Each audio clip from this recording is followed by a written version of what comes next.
the University of Leeds. We still have a few people coming into the webinar, so we'll give it just sort of 1 more minute and then we'll kick off.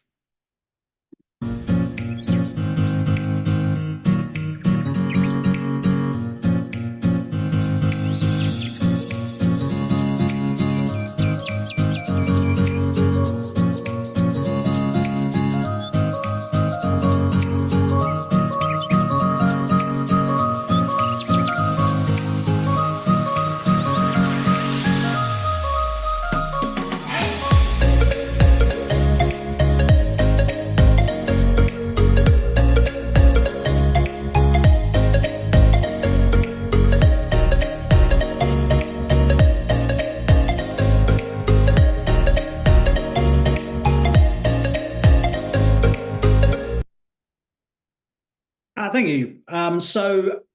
Thank you for joining us today. The numbers look like they're starting to stabilize, so I think nearly everyone is here. So we'll kick off today's webinar. So thank you for joining us. As I said, we have a couple of different people from the Coursera side today. So we have my colleagues Naomi and Maria, who will be helping today with the technical side of things. And then also today from the University of Leeds, we have Dr. Graham Murphy and Dr. Stuart Barber, who will be here this afternoon to answer any questions. And thank you for joining us today, whether it's morning, afternoon, or evening, for wherever you are in the world. So what we're going to do today is we will be starting off by running a poll. There'll be 3 polls throughout today's webinar. The first one will be attached to this slide, which my colleague will be putting out now, and then we'll have a couple more throughout the webinar. So please do continue to answer the questions as we go through. So what we will be reviewing today is we will have a program overview. We will have a look at the application process. We will have a review of the key dates, and we'll have a live Q&A.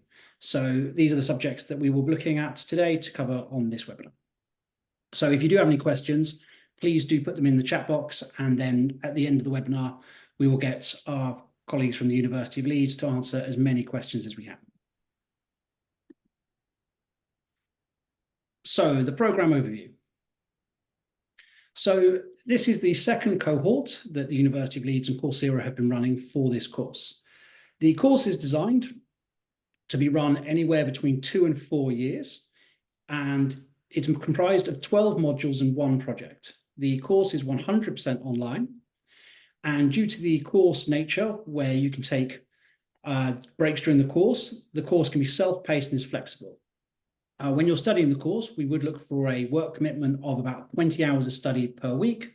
But as I say, the course is designed to be flexible around your life and your workload, so that we do give you the option to study between 2 and 4 years, although each of the modules do sit as self-contained courses.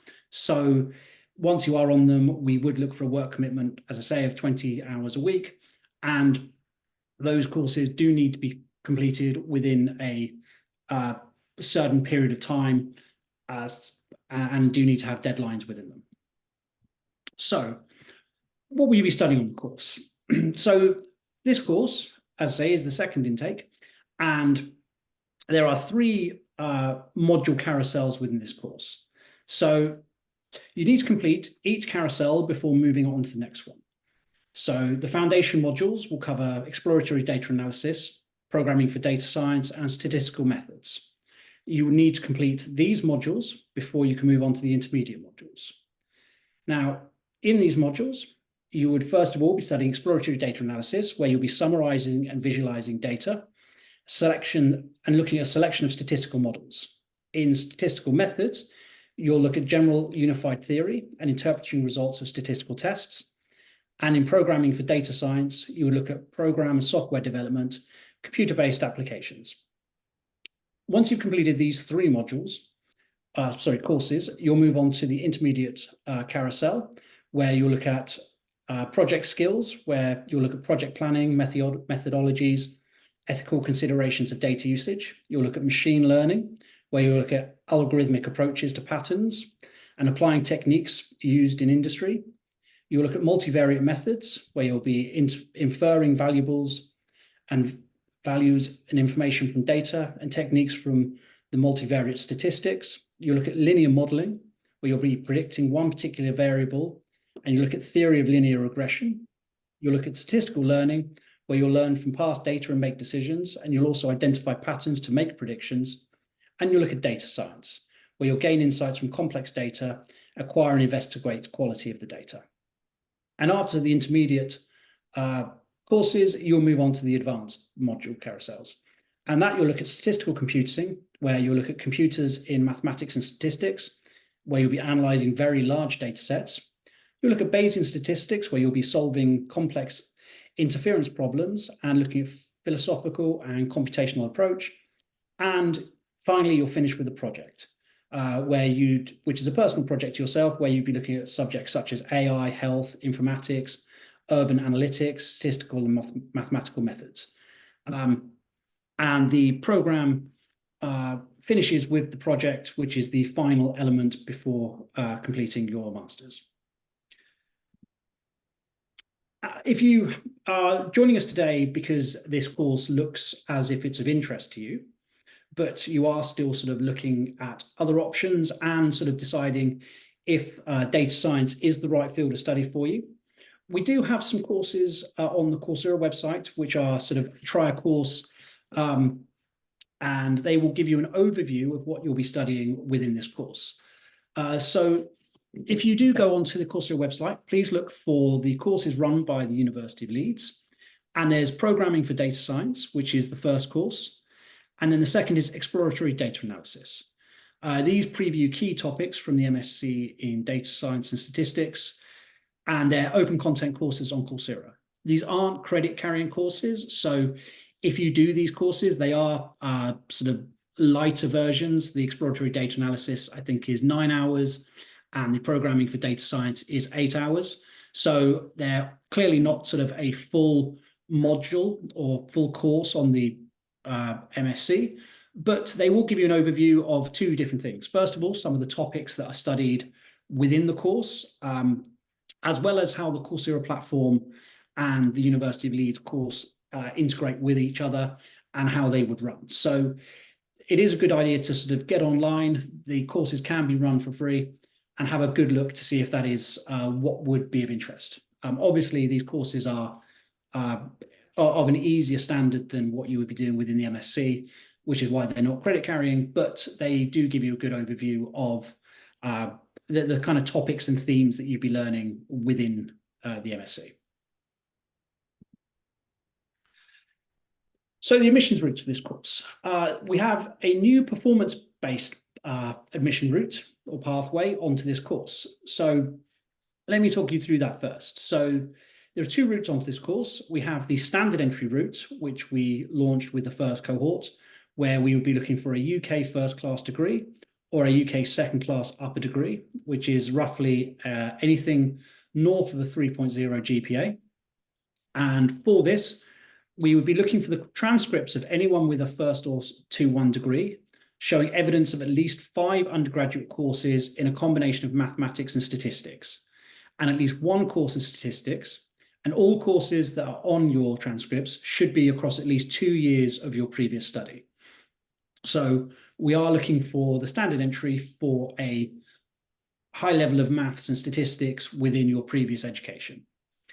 Now, if you are working professionally or have a different sort of degree background, we've now launched for the second cohort the new performance pathway route, which is new and exciting for this intake.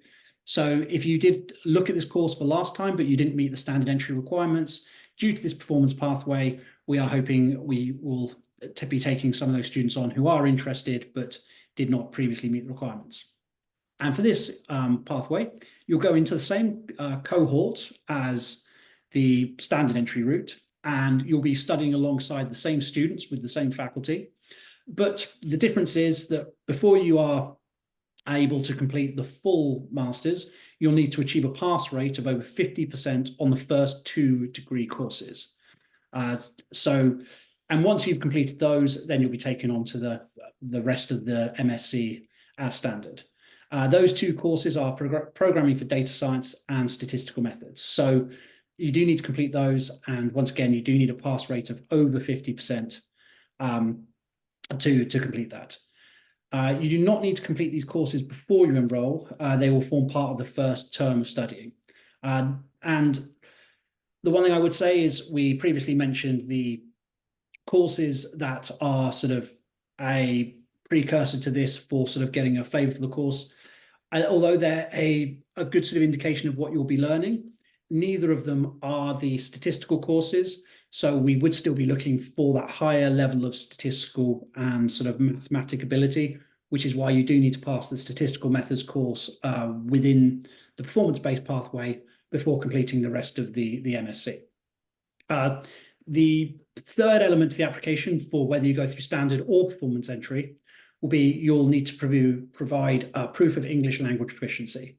So that may be that you've studied in the UK or in a English-speaking country and have the equivalent to sort of GCSE English language skills, so you can provide those certificates, or any appropriate English language qualification. This includes the IELTS or the TOEFL. So please do look online. All of the requirements are there for the English language requirements. Naomi is going to launch a poll about the admissions routes.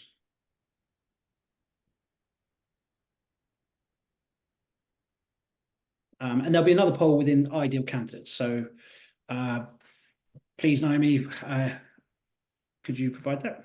Brilliant. So the ideal candidate for this course.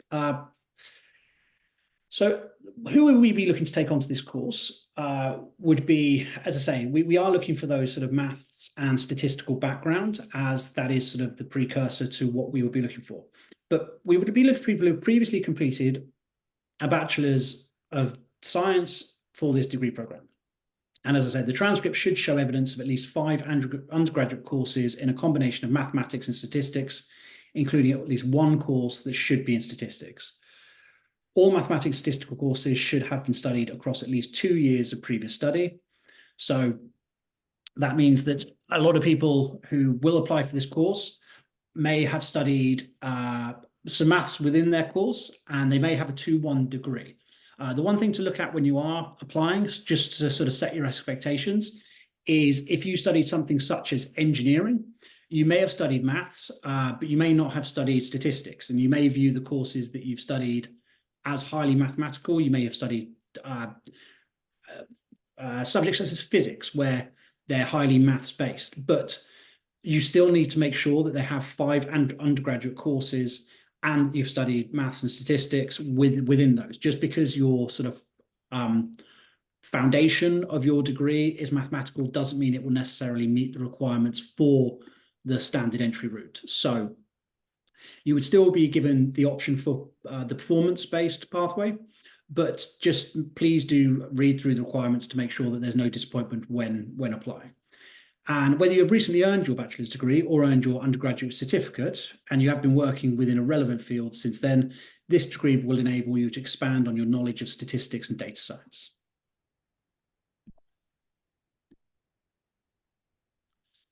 So the program structure.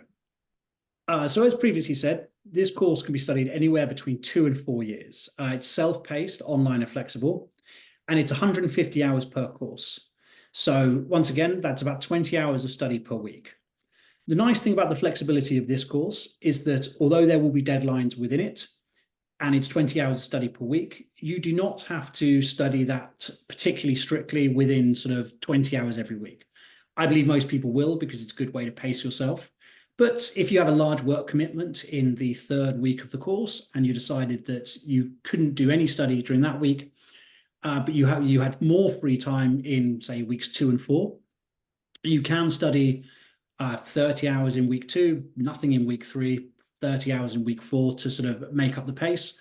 Although it is possible to get ahead of the workload, it is also possible to fall behind. So it is your place to structure your workload, and the 20 hours a week is just a guideline. And for this course, there are 3 awards.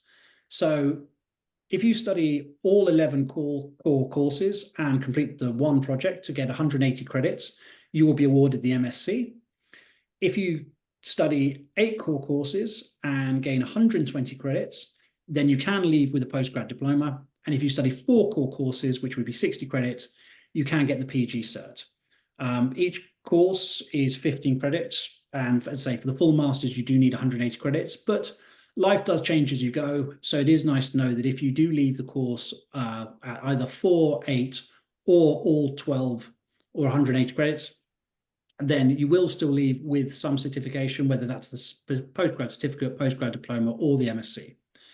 And during this course, like today, there will be live webinars and there will be tutor support. So the live sessions are once a week. They'll be at the same time. There are a 1-hour live session, and they are live and they're recorded sessions. So if you do miss them, you still can watch them back, and you will have access to the live tutor support and the live Q&A. So the cost of this course, the total program cost is £15,000. That is paid in pounds. So if you are converting it, it would be the equivalent. And obviously the 15,000 from different countries can go up and down depending on the exchange rate. So please do bear that in mind. And this course can be paid in course payments of £1,250 over the 4 years. It's studied pay as you go, so you don't need to pay for the full cost of the course in advance of starting, and it's paid directly to the University of Leeds via the student portal online. When you register for the course, you will be sent an email which will have a link to the student portal shop, and you click in there and you'll pay for whichever modules you need to pay for. Or if you are being sponsored or paying via loan, the MSc will be completed within 2 years. If you are using the loan or being paid via sponsor, you don't have the option to go over the 4 years. It will need to be completed within 2 years, and it can be paid via either of those 2 ways as well. So the application process. For this course, you can go onto the website in the bottom left corner of the screen. Maria will share a link to this web page now, and this will take you through to the Coursera web page, which will look as it does on the screen. So on the top right corner, there's an Apply Now button. This will take you directly to the University of Leeds application portal, where you can submit your application. All of the other information on the course, which we'll be covering today, is also on the Coursera webpage or on the University of Leeds web pages, so please do give those a read as well. But the most important thing that we want to say today is if you click the link and the blue button on the top right, then you will get to the Apply Now. And once you apply now, it will take you through to the application portal. So for the application, you will require some information, some documents. The documents that you will require for this course are only a few things. You'll need a scanned copy of your ID. This is particularly important. We do need this to make an offer of a place. We don't ask for it within the application portal, so you will need to provide it. And if you don't provide it, you will be sent a follow-up email. Any of the documents that you don't provide, the University of Leeds will chase you for and ask you for. So there will be the option to still provide documents even if you've submitted your application. So don't worry if you think you missed anything. We'll also ask for contact information. This will include your telephone number. So please do make sure you also provide your telephone number, as without this, we are not able to make telephone contact with you. And then you might miss some information if we aren't able to contact you. We look for scanned copies of your academic transcripts and scanned copies of your academic certificates. If these are in a foreign language, we do need these translated. So please provide both the originals and the translated versions, and the English language proficiency test score, whether that's the IELTS, TOEFL, whatever it is that you are using for proof of English, then please provide that. And the last thing we require is a personal statement. So this course is free to apply for 2024, so please do put your applications in now. So when you click that blue button from 2 slides ago, it will take you through to the Create an Account. On this page, we will be looking for your sort of standard information, so first name, last name, email address, date of birth, security questions, confirming passwords. And you'll be using these to set up your account. And then once you've set up your account, that will take you through to the information page, which is where you'll submit your application. This will autofill with any information previously given, so you won't need to fill out your name or your sort of date of birth, that will autofill from the last one. But anything else, sort of nationality, residential status, passport number that hasn't been provided, then you will need to manually fill out. And then once you've finished the personal details, you do need to go down the menus on the left-hand side, and we will look for your address details, academic qualifications, English language proficiency, your supporting documents, which is probably the most important thing because we do need to see your documents to be able to make an offer. We'll cover funding, any additional support you need. The application checklist will just be asking that you have filled out all of the important areas and provided all the documents required. And then there's the applicant declaration, which is just stating that all of the information you're providing is true to your knowledge and that you're happy for it to be put towards your application. So once you've submitted your application, then we will move on to the registration process and the next steps. So how do you accept your offer and which courses should you take first? So once you have your offer, you'll get a link to the student portal. You'll click on that link and click the accept button and register for the course. So couldn't be simpler. The applications close on the 30th of July. Once you've got that offer letter, all you need to do is sign in and click accept.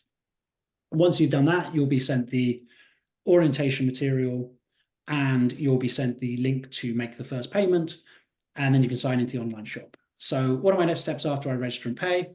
When do I receive access to my course? So as I say, you'll get sent the orientation material. That will take you a few hours.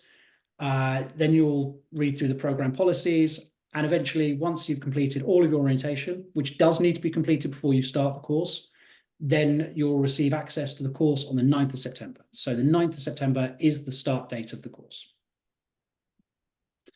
And then once you've graduated, you'll be receiving your degree certificate. So whether you are doing the postgrad certificate, the postgrad diploma, or the full master's, if you get the full 180 credits, then you'll be receiving your master's certificate, which is awarded by the University of London. So although I'm speaking to you today from Coursera, the certificate will be awarded by the University of Leeds.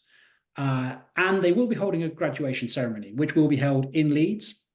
Now, obviously, not all students will be able to attend the physical graduation ceremony.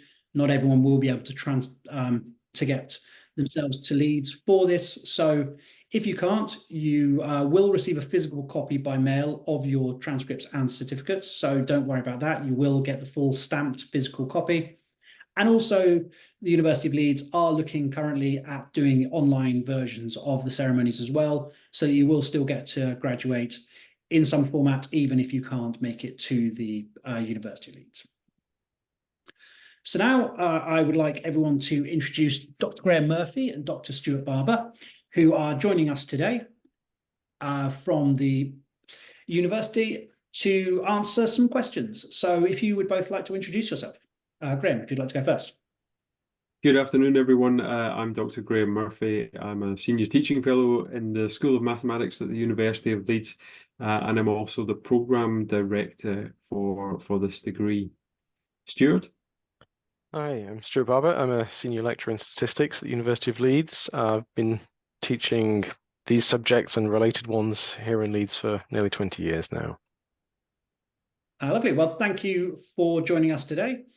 And we will get straight into it. So the first question today, which I will give over to you, Graham, is what support is available for the online students and how much access do they have to tutors and lecturers? Thanks, Matt. There's a couple of different layers to that question. I think probably most prospective students are interested, first of all, about what's the support within a particular module that they're studying. As you mentioned, there are weekly live webinars. They usually last around about an hour, where all of the students on a particular module will gather with the tutor for that module to be able to go through the material from the week, and also the tutor can answer questions. So that's the first thing to say. The other thing to say is that as well as online webinars, we have offline access to tutors through monitored discussion forums where you can post questions, you can discuss topics with classmates and get tutor impact on those.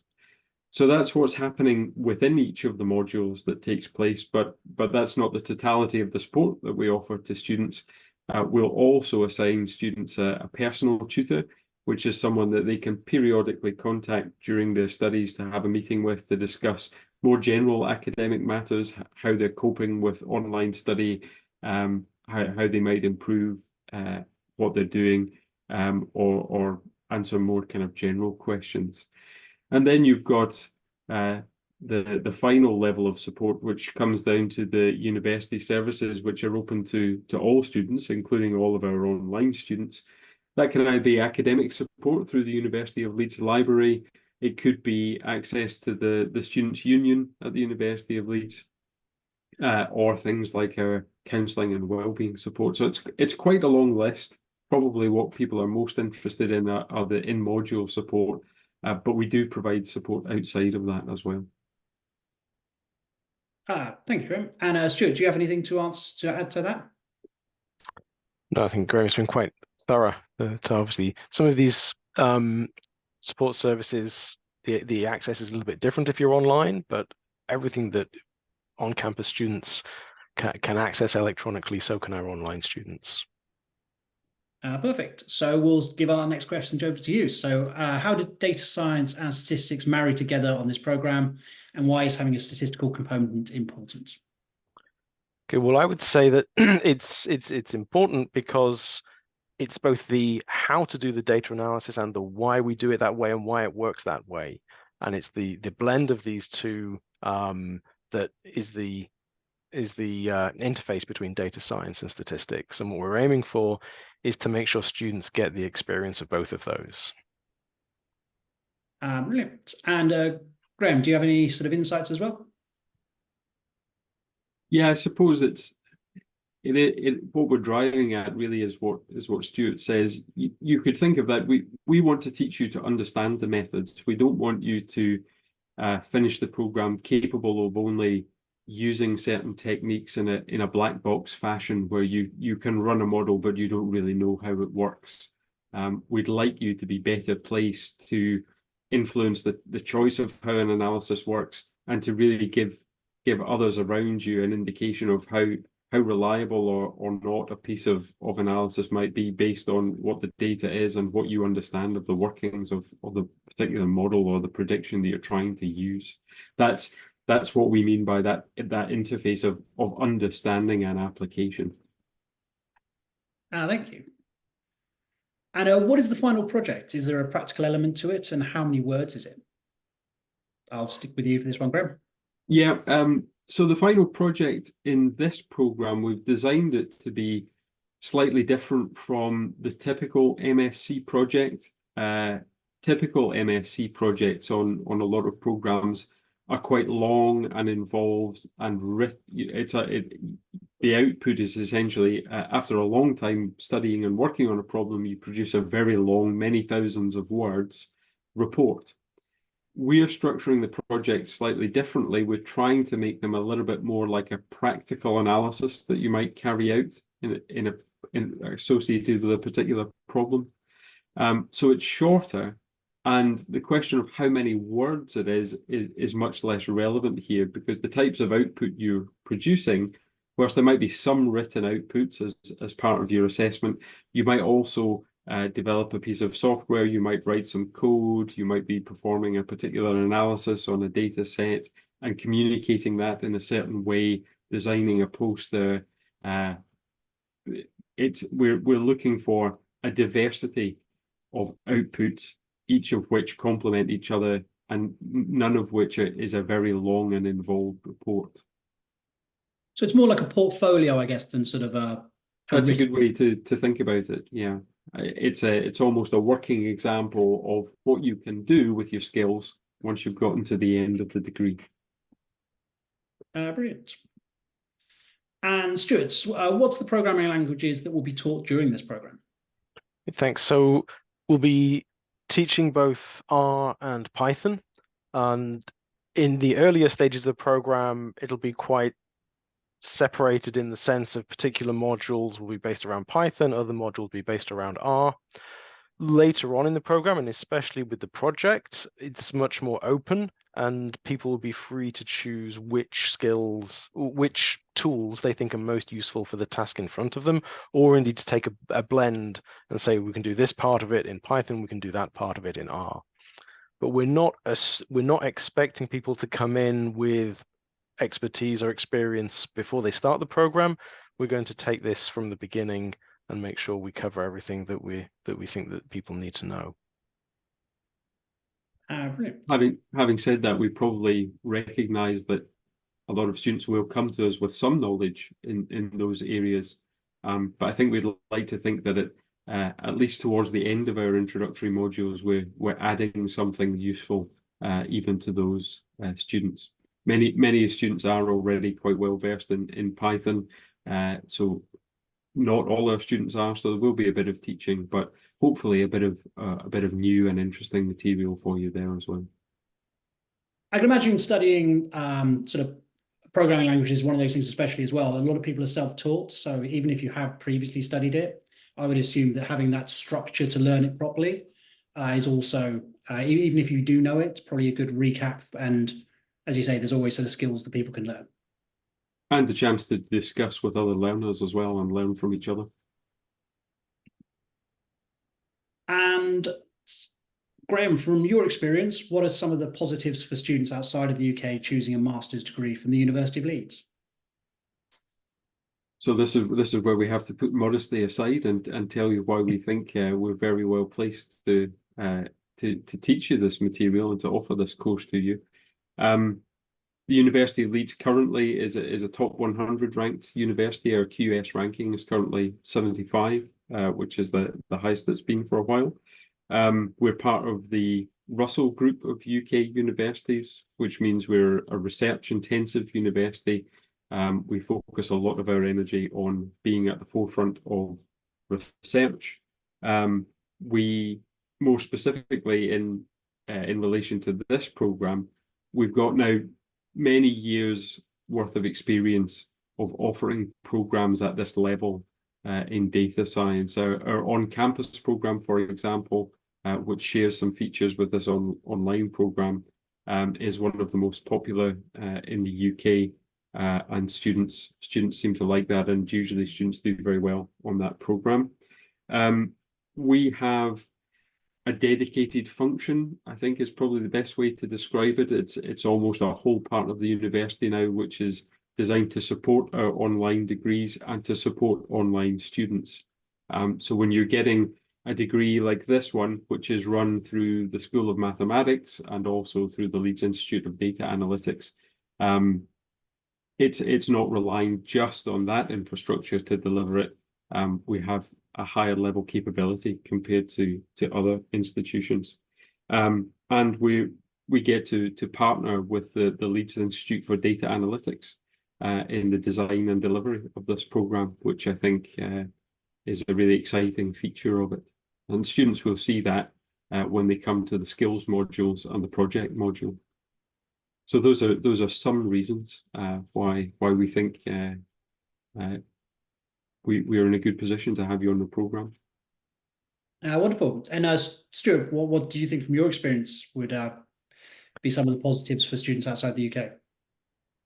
I think also we have a very international mix of students, both on campus and on our online programs. So it's yes, we're in the UK, but we've got global reach.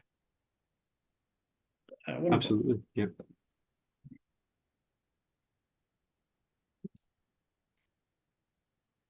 And I'll leave this one with you, Graham, as you're on my screen. How are the courses graded and what format do the assessments take? So typically the courses will run for 6 to 8 weeks, and in that period, usually you'll have somewhere between 2 and 3 assessment points.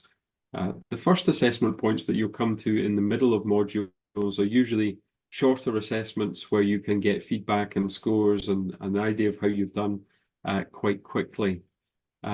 The end assessment point, which usually carries most of the credit, you'll be undertaking a longer assignment that can involve a variety of different things depending on the module material and what you're looking at. It could be partly a written reflective piece of work alongside other outputs in the project or the skills modules.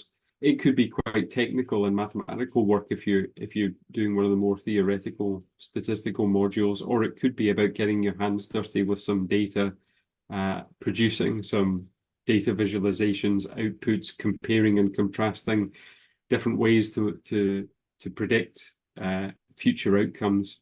But in most of those assessments, there'll be some balance between technical understanding, so that's doing calculations and things like that, or producing visualizations and showing that you can manipulate and understand data, and then applying some critical analysis to it. The different modules will balance those three different elements differently. But that's, I think, probably a summary of assessment. Quite hard to summarize it all in just a few sentences across what is quite varied right through the program. I guess there are 12 different courses, so each one has their own sort of nuances. But we do try to give structure so that the students go through the different courses, different modules in the program. They'll have an idea of roughly when they should expect an assessment. You can expect assessments as you're learning and also at the end. So the type and the content will change, yes, but the structure, we try to give you some consistency so that you know where you're at. And Stuart, do you have any insights into that as well for your module? I mean, as Graham says, very much it's a mix, but the thing that I would add is that some of them will be reasonably substantive data analysis exercises in their own right. And you'd commented earlier about how the project can be viewed as a bit of a portfolio. Well, I think you'll be starting your portfolio of evidence of what you've achieved before you get to the project. So if you're thinking in terms of having a portfolio, say to show to employers or anything like that, some of these end of course assessments could be contributing there. It's nice to sort of learn as you go, but also have something to show for all that work rather than just sort of the certificate at the end. And then what qualifications do students need to gain entry via the new performance-based entry route? And how will the learning journey be different from standard entry? I think that might be one for Graham. Yeah, so you touched all that already on that in the slides, Matt. We do still ask for a BSc honours degree, but any kind of classification that your GPA can go down to equivalent of UK third class honours, and we're not so tied up on what the subject area for that is. So I think the philosophy is we're trying to be as open as we can with performance-based entry, and the reason for that is that we understand that some applicants will have the skills in order to undertake the program, but they can't necessarily evidence that through their undergraduate studies. Some people can, they're coming maybe straight out of their degree, whereas you might be in the position where you've been working for several years, and that's where you get your statistical modelling knowledge from, your data analytics experience. So I think that's why we have the PBA route, the performance-based entry route. And it starts off at that relatively modest qualification level. I think the real sort of thing to highlight there is, as you say, that you'll take anyone with sort of a third class degree, but I think the important thing to state there is whether it's through sort of your previous degree or through your sort of work experience, we would still expect you to be able to display that level of mathematics and statistics. So even if your degree is not relevant, to keep up with the workload of the course, I think that the maths still would need to be displayed. If it's not through your bachelor's degree, then it would still be there within your work experience. And I think the standard entry requirement can be a bit of a guide to help you with that as well. So you can look at that and compare and contrast yourself against that. But also at the same time, we're asking students to partly you exercise the judgment on exactly those issues, Matt. If you've had a look at some of our open content and through your work experience or other experience you feel confident that you'd be well placed in this degree. We're asking you to demonstrate that in 2 modules before you're admitted to the full program and then treated like any other student. And even as you're going through this experience of the performance-based entry route, you won't see any difference in the learning or the experiencing the courses. You'll experience them alongside everyone else. There's no differentiation at all. And Stuart, can you explain more about how coursework and projects work can be presented to potential employers? I think we've highlighted this a little bit, but if you've got anything else, then please. Obviously, yeah. We've already touched on this. But obviously, the work that you do is yours. You will have a record of that. You can use that as in any way that you wish outside of the course. So if you want to save your favorite bits as part of your portfolio and use that, then that's we hope that will be valuable. Thank you. And what do you think is the best feature of the program? I'll stick with you again, Stuart, as you're on my screen. Okay. Again, I think it's something we've touched on. To me, it's the blend of how to use and how it works and of practical application. And it's that blend that I think is really the part that excites me about this. And also the part that sets the program apart. There are more and more data science programs becoming available to online learners. I think it's that aspect that makes our program that little bit different. But there are other attractive features of it as well. I think it's quite well designed in the way that it takes students through those 3 carousels, and you'll study the foundational modules first, building up your skills. In that way, you'll be ready at each stage to move on. You don't just encounter the most challenging material in your 2nd or 3rd module. Will guide you through the program, through its structure. And we're partnering with the Leeds Institute of Data Analytics, which I think is an exciting feature of the program as well. And what careers would you expect graduates to go into on completion of the course? I'll give that one over to you, Graham. I would expect it to be very varied. It's not really my area of expertise, but in any dipping into the marketing literature that we've generated around this program, or the analysis that we've done, it's a very wide range of careers where the types of skill sets are highly valued. Probably we would expect things like financial services, the retail sector, public and private administration, education, consulting sectors, all of those sectors which will have a very wide variety of companies and activities within them, will be looking for people with these skills. So we're not training you for a very specific role. It's not an architecture program where all of our graduates would be looking to be an architect. Here, you're picking up a skill set which you could take into a role that might be described as a data scientist or a data analyst or a statistician, but the sector you're working in could be very varied. And Stuart, what about yourself? Anything to add to that? Obviously, the key thing here is variety and breadth. I think possibly the biggest sector that I don't think Graham mentioned is industrial or scientific research. Obviously, a lot of the people doing the subject-specific research there have some data analysis skills, but they also need people who specialize in that. So graduates from this kind of program can often find work, for example, in medical research organizations. Brilliant. And if you had to call out the top 3 most important skills someone graduating with this degree will gain, what would they be? I'll throw that open to both of you. There are 3 to give us. So yeah.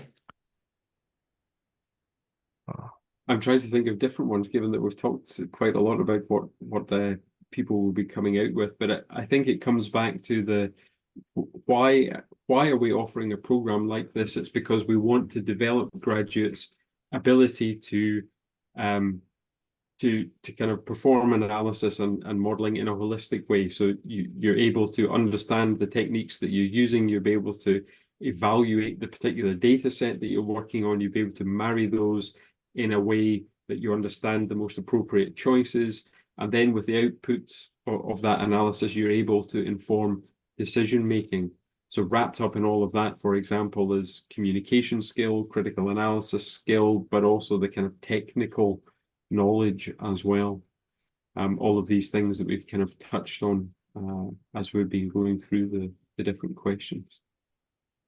Sorry, Stuart, I've chosen all the good skills there. It's hard to plug something onto the end, maybe. Well, but I'd say that maybe we've not been quite so explicit, but a big range, everybody graduating from this program will have seen a big range of technical skills, different methods for analyzing data. So we're trying to pack as many different techniques and methods into those 12 courses as we can.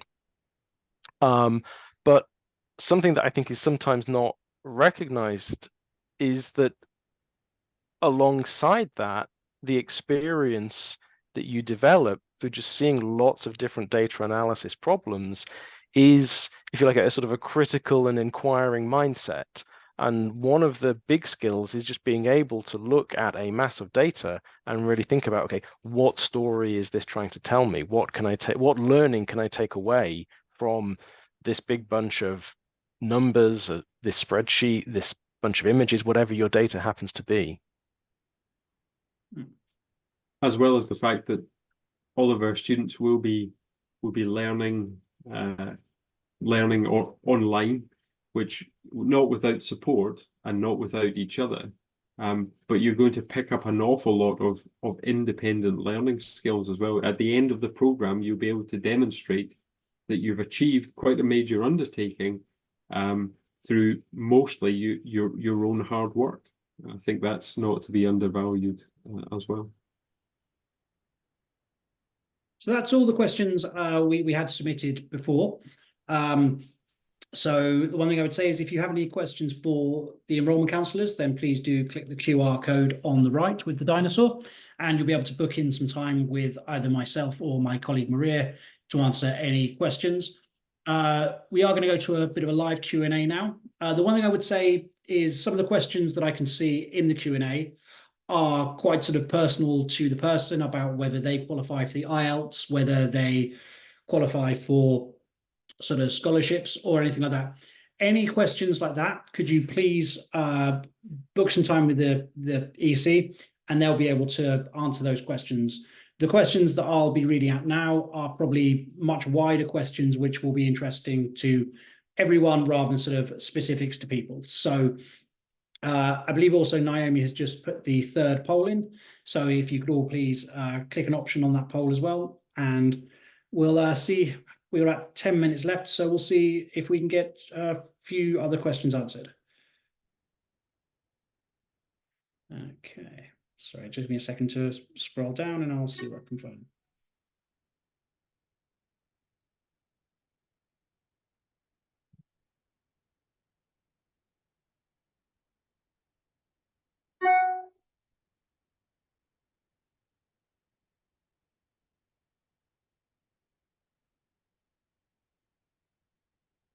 This is a question that comes up a lot. So someone's asked this question, but I think this is more about the application element. But by math subjects, do you consider accounting, investment, and tax classes as math subjects?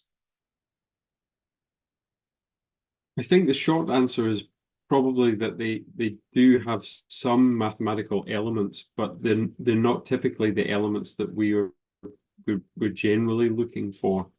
It's not really possible to do accounting without some mathematical operations and manipulations, but we tend to be thinking about the types of topics that a mathematics or statistics student or students on other programs might have seen, calculus and linear algebra and statistics and differential equations and various things like that. The list could go on, but typically no, I think is the short and fairest answer to that question. Thank you. Most of these questions are quite sort of specific to one person, so sorry if I go quiet for a second. I'm just sort of scrolling through.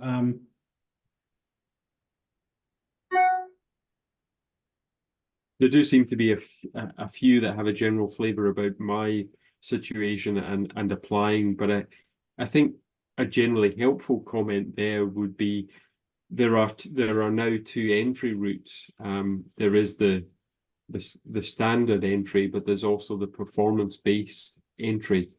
And I think it's much easier to perhaps measure yourself against the performance-based entry if you're scratching around a little bit for meeting the standard entry.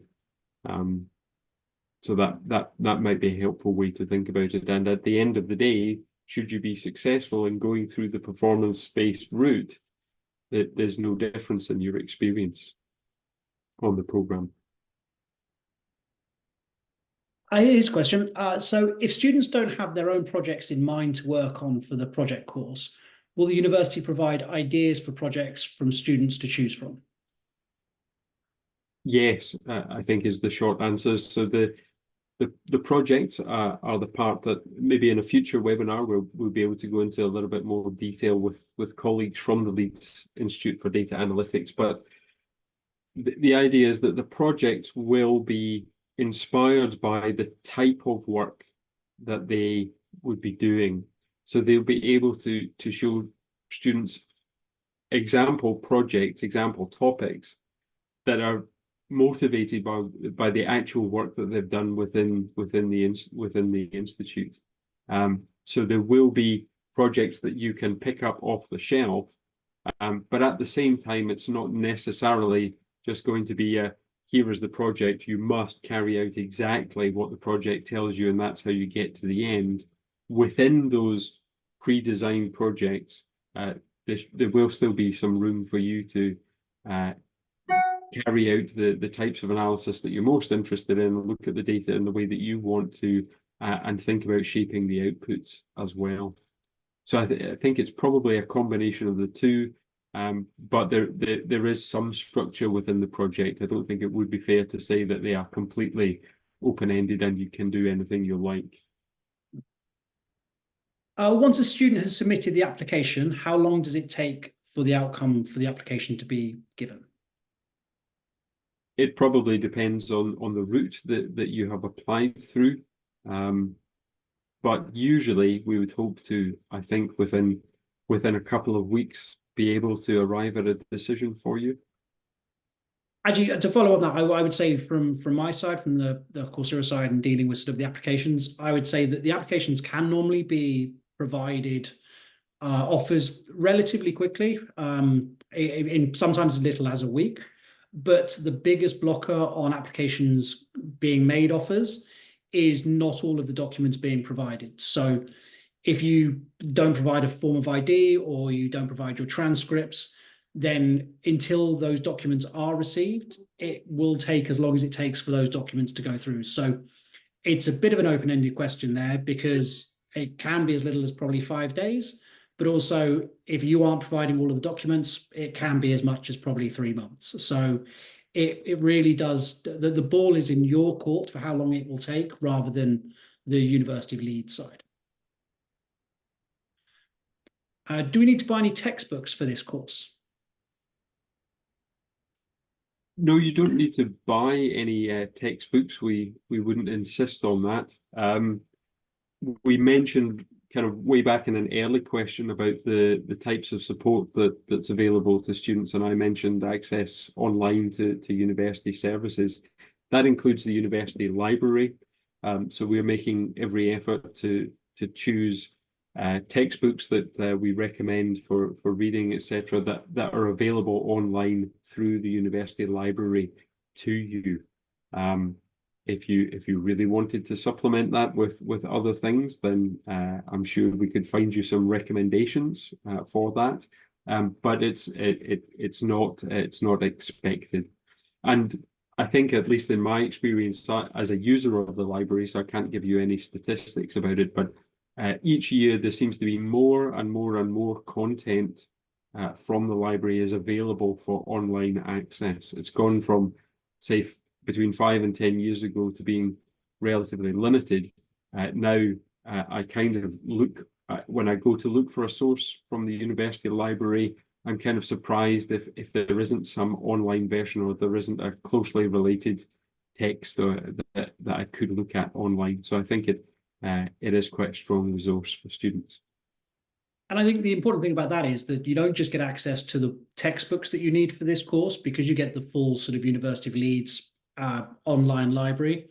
Absolutely, yeah. Does mean that sort of any referencing or anything that you do need, you get access to all of it. Even though you don't attend campus, you still have those resources at your fingertips. Where are the 12 required courses offered? I don't see them on Coursera. I'll take this one, because those courses you will need to apply for. This isn't open content on Coursera, so not everyone has access to the 12 courses. What you will need to do is submit an application to the University of Leeds. They will review it and then take you onto the course. If you meet the requirements. This isn't open content, so not everyone will be able to find it on the Coursera, because this is a full MSc qualification. Will there be courses that will involve manual computations using a calculator, or is mostly being run through a programming language? So there may well be some examples that you could work through in that way. And indeed, often working through a small example step by step yourself is a really good way to thoroughly understand the process. But most of the time, for most of the data sets that we'll use as examples and exercises, and most of the methods that we want to use, then it's probably not practical to do that just with a handheld calculator. So I say a few examples will work that way, but I think they'll probably be the minority. Someone's also asked, just to recap, what's the duration of the Masters and what's the cost? That's a really quick one. The course can be studied anywhere between 2 and 4 years. The total cost of the course is £15,000, but it can be paid module by module in payments of £1,250.